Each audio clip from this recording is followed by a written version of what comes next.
dans les livres, on va trouver des choses. Oui, mais c'est vraiment... Mais le seul moyen de commencer à comprendre, c'est d'expérimenter. Ouais.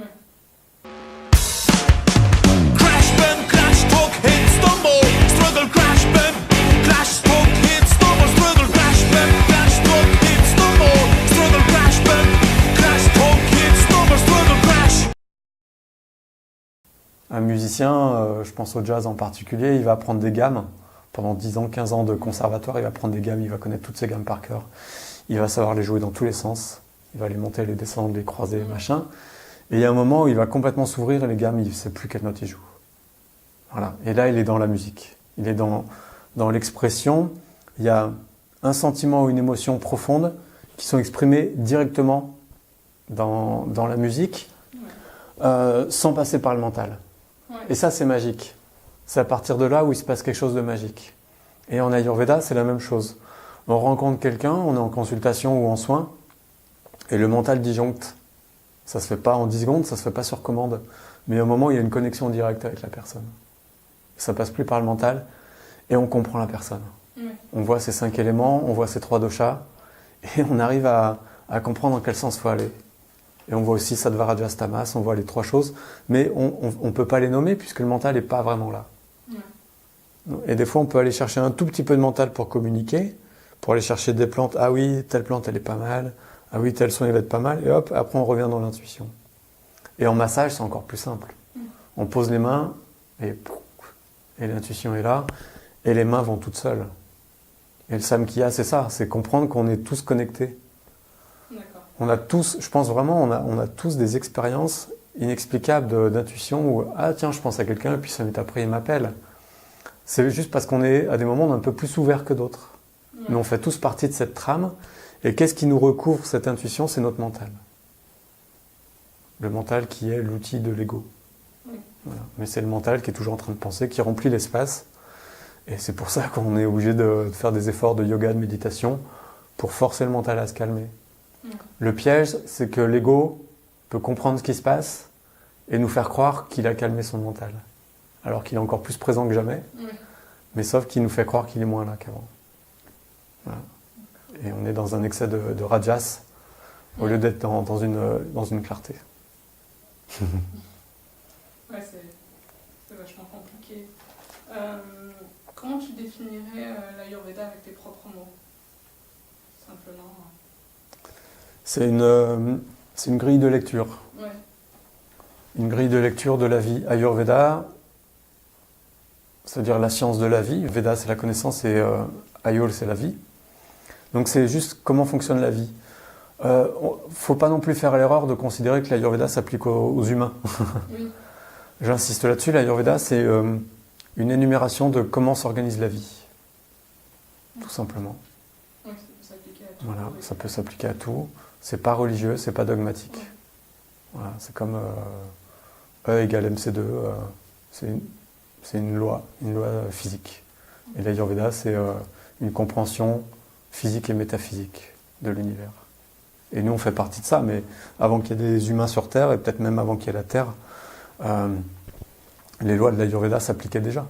Ouais. Le Samkhya part du principe que d'abord il y a une intention, ce fameux Prakriti de l'univers, qui existait avant l'existence de l'univers. Donc il y avait l'idée de... Tu prends un gland, il y a l'idée du chêne. Il y a toute l'idée du chêne dans le gland. Ouais. Mais il n'y a pas d'arbre. Ouais. Tu vois? Et pour qu'il y ait cette manifestation, il faut une intention de manifestation. Par quoi ça a commencé? Pour que quelque chose existe, il faut d'abord une expansion.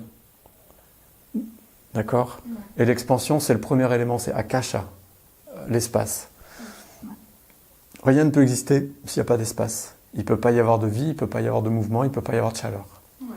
D'accord? D'abord, il y a l'espace. Et après, les 4 autres éléments peuvent se manifester. Ouais. Donc d'abord, il y a Prakriti, c'est l'intention. Ouais. C'est intention, c'est pas le mot tout à fait là. C'est le plan. C'est l'idée de. Et après, il y a l'intention que ça soit manifesté. Donc il y a non manifesté et manifesté. Ce qui est compliqué à comprendre, c'est que ce Prakriti, il n'est pas dans la manifestation, mais il est en tout point et en tout instant, parce qu'il est ni temporel, ni dans l'espace. Il existe tout court. Ouais. Voilà. Comme une idée, elle peut exister même si personne ne la pense. D'accord. Il n'y a aucun médecin au monde qui a guéri qui que ce soit, c'est la nature qui guérit. D'accord. D'accord. Donc un médecin, même ayurvédique, qui dirait moi j'ai guéri quelqu'un de je sais pas quoi, de cancer ou n'importe quoi, c'est pas vrai, c'est prétentieux. C'est prétentieux et c'est faux, puisque lui il a juste permis à la nature de reprendre sa place. Ouais. Et donc l'Ayurveda, ça demande aussi beaucoup d'humilité. Pas pour des raisons morales, mais pour des raisons de logique. C'est que quelqu'un qui pense que lui peut soigner quelqu'un, c'est quelqu'un qui n'aurait pas compris l'Ayurveda. D'accord. Voilà, ça c'est vraiment, vraiment important à comprendre.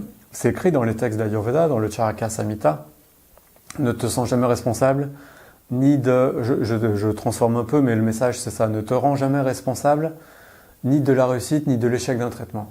D'accord. C'est pas toi qui fais. Ouais. C'est pas toi qui fais. Quand on fait une cure en Inde, avant chaque traitement, le médecin ou le thérapeute, je sais pas comment on dit, thérapeute, va nous faire une prière pour dire aide-moi, Ouais. vas-y, je te laisse le chemin, je t'ouvre le chemin.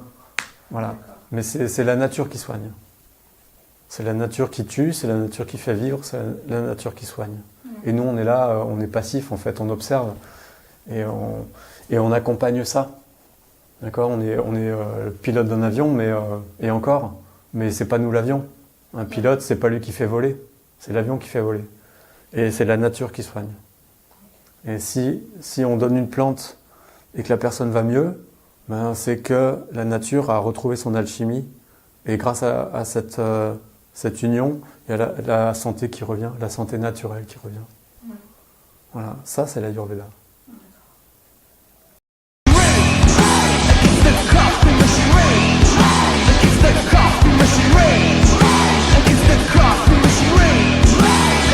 Coffee machine.